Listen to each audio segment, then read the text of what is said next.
My favorite German philosopher Friedrich Nietzsche once said, "If you gaze long enough into the abyss, then the abyss will gaze back into you." I don't have anything to add to that, I just thought it was rather fitting. It's kinda rare for me to do an entire video talking about a single series. I usually stick to giving out multiple recommendations or just talk about very broad general topics. If I am gonna dedicate a video to one series, then it really has to be something special. I mean, the only time I've done it before is with X-Arm, so I've set the bar pretty high if I do say so myself. So I want you to realize that when I say that Ryo Minenami's Shounen no Abyss has been constantly on my mind since I first started reading it this past summer, then that is no exaggeration. Shounen no Abyss, or alternatively Boys Abyss, is a manga series from weekly manga magazine Young Jump that started its serialization in early 2020. In this story, we meet Reiji Kurose, a young high school boy living in a small town in rural Japan. As his mother is working on her own to support the family, with his brother being an abusive shut-in and his grandmother suffering from dementia, Reiji feels as though he'll probably never get to leave this town. And that's something that he's come to accept, having given up on any grand aspirations for his future long ago. Instead, he lives vicariously through his childhood friend Chako, who dreams of leaving for university in Tokyo, and through a young, up-and-coming idol going by the name of Nagi Aoi. All this time, he has idolized Aoi as an existence far beyond his reach, something from another world that he was never meant to be a part of. So when he, through sheer coincidence, gets to meet and talk with his idol, who's seemingly retired from showbiz and is now working at a nearby convenience store, the idea of his supposed inescapable fate starts to slowly come apart at the seams. Because he discovers that Nagi Aoi is, of course, simply another human. And as it turns out, one that has long since lost her sense of meaning and is now simply drifting along without direction or purpose. You know, my favorite German philosopher Friedrich Nietzsche once said, "There is no beautiful surface without a terrible depth." And I'm pretty sure that means that this shit's pretty deep. I really think there is something great to be found in this manga. The first couple of chapters especially give these small, subtle hints at all the little things that are secretly eating away at our main character, giving you an image of the kettle right before it boils over.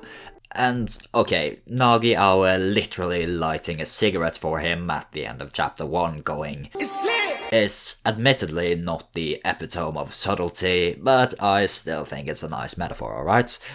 And I will certainly give credit where credit's due. This series really does have a great premise. Wait, why did he say it like that? Oh, wouldn't you like to know? To explain, let's pick off where we left off. So, after he meets his idol, one of the first things she does is go, "So, you wanna maybe commit suicide together?" What? Just kidding. Unless... So they go back to her apartment, and after he finishes excavating her abyss, Reiji finds out that she's actually married. And the way he finds out is with her husband walking in on them while our MC's dick is out. He's not very impressed. After this rather embarrassing mistake, Reiji decides, maybe I'll just kill myself after all. So he and Nagi Aoi go down to the river, and just as they're about to pull a Persona 3, Reiji's homeroom teacher comes to the rescue and puts a stop to it. She takes Reiji to her apartment and, after hearing his story, decides that she will do everything in her power to help him break free from the shackles of his broken home life. Wow, what a selfless and virtuous person, right? Except that in one chapter she develops a savior complex and starts making faces like this. then she fucks him. Remember earlier how I mentioned a slight hint of subtlety present in the early chapters? That went right out the window real quick, didn't it? You know, this line kind of reminds me of a quote from one of my favorite German philosopher, Friedrich. Anyway, if you think that I'm giving too much away, don't worry. Everything I just described happened in less than 1 volume. There are 7 volumes out right now, and they just keep getting crazier. Shounen no Abyss develops this obsession with constantly piling on new tragedies every single chapter, never really bothering to let any of it sink in properly. Blackmail, rape, love affairs, borderline incest, any kind of abuse under the damn sun. Shounen no Abyss is certainly treading through a minefield of sensitive topics here, and I'd say it does so with the same delicacy as this dog treading through a maze of bottles. And everything is coming in at a speed that will put my upload schedule to shame. Not that that's saying much. It's like, hey mum, can we have Flowers of Evil? What? We have Flowers of Evil at home. No, Mum. What we have at home is a toxic environment that has turned me into a prisoner of guilt and anxiety, and this, alongside my teenage hormones and lust, has created a turmoil within me that makes me feel that if I don't get out of here soon, this place will slowly start to kill me. That just sounds like the Flowers of Evil, doesn't it? It's the budget Flowers of Evil, Mum! And that's not the point! I'm going crazy here! My teacher has started making Gauze-eye faces! I think one of my childhood friends is trying to fuck my mum, while my other childhood friend is trying to fuck my dad! My entire world is coming down around me! I'm starting to think it might have been a lie that idols don't poop, and I might be developing an Oedipus complex here! So what am I gonna do, Mum? Oh, son. Let's sleep together. Mom, no! All of a sudden, every character turns into a damn psychopath. It feels like they're just one step away from sitting around a table like some cartoon supervillains, plotting how to most efficiently ruin this poor kid's life. In fact, they actually do that in one chapter. The tree that would grow to heaven must send its roots to hell. Shut up, Nietzsche! Look, I feel like I need to address the fact that I grew up in a very loving and caring family. So, while there are themes in this series, like the existential dread that comes with the uncertainty of our future, that I believe anyone can connect with, the specific circumstances around these characters aren't something that I can relate to personally. So, if you read this manga and feel that this is hitting home for you on a personal level due to your own experiences in the past, then I'm not trying to make light of that at all. I recognize that things that happen in this series aren't necessarily unrealistic. That being said, the way it's presented it's quite a lot, isn't it? I feel like this series could have been genuinely great if it had just taken some time to dwell on each issue that it presents and actually explore the abyss instead of speedrunning it. Series that tackle these kinds of issues in a mature way are some of my favorites out there, but that's just not what Shounen no Abyss is. Rather, when it keeps bombarding you with misery like you're some third world country with an oil supply, seemingly thinking that's what makes for a deep and thought-provoking story, it just comes off as juvenile. And the worst part is that there are so many people who actually enjoy this series. I kind of really enjoy this series.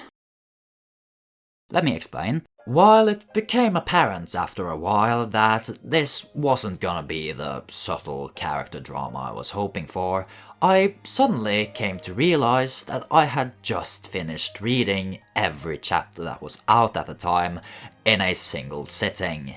And I had to admit to myself that I was having a lot of fun. Yes, I would roll my eyes at all the ridiculous heel turns, the overdramatic monologues, and the absolute overdose of shock value constantly on display, but still, I genuinely wanted to know what would happen next to these characters, and with all the crazy twists and turns, frankly, I was having the time of my life. I feel like I have to give an example, just to give you an idea of how crazy this story becomes, and it's kind of a spoiler, so I'll put a timestamp you can skip to on screen, but I think you want to hear this, okay? So, remember how I mentioned that he had an abusive, shut-in brother? During the entire series, whenever Regi's at home, you see his brother shouting his lungs out, constantly spouting abuse towards Regi and his mother. Well, it turns out he wasn't actually abusive, and he was just being forced to act like that by their mother, who refuses to let him leave his room. She even gives him diapers so that he won't have to go to the toilet.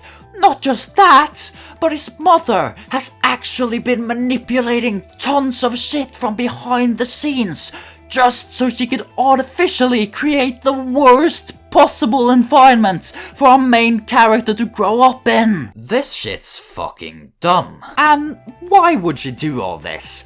Well, that's because all this time she has been planning to commit a lover suicide with her son since before he was even conceived. And what's more, her ex-boyfriend from high school, who may or may not be Regi's dad, has also been manipulating things behind the scenes. As it turns out, he was the one who brought the idol, Nagi Awe, to the town to begin with, all so that Regi would want to commit suicide with her instead of his mum. And he did it just to fuck with her. That's brilliant. What a phenomenal play. Light Yagami wishes he could play mind games like these.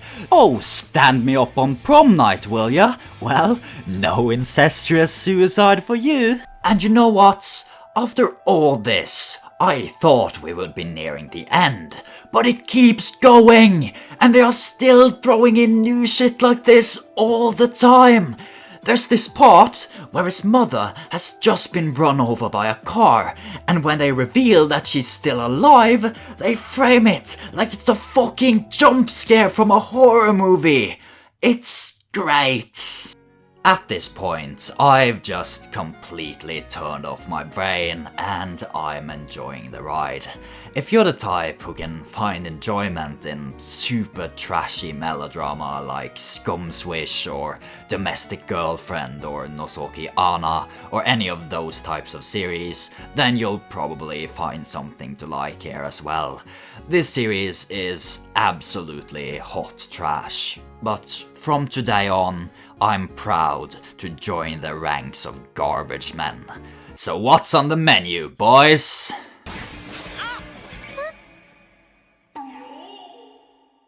Oh god, what have I gotten myself into? I guess it's true what my second favorite angry German with a funny mustache once said. He who fights monsters should see to it that in the process he does not become a monster.